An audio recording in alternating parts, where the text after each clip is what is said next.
grabe ang buhos sa ulan. Napuno na ang kanal. Basko-basko. Nagbaha na dito nga area. Nag-apaw na ang tubig sa sa kanal. Oh, gabuso-buso tayo ulan. Mga ganyan.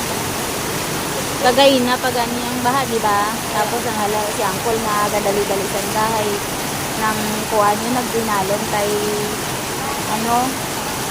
nagdinalon tay tubig basi hindi sa nakatabok. Wow.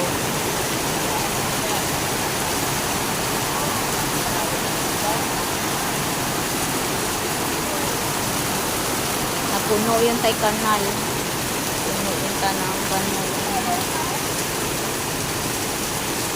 Tubos ito.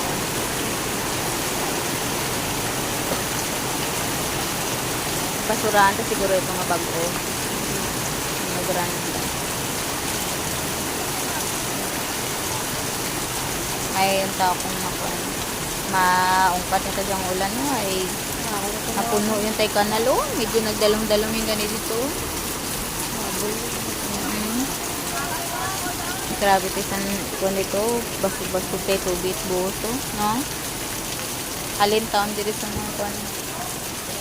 Alin pang labi nga ulan.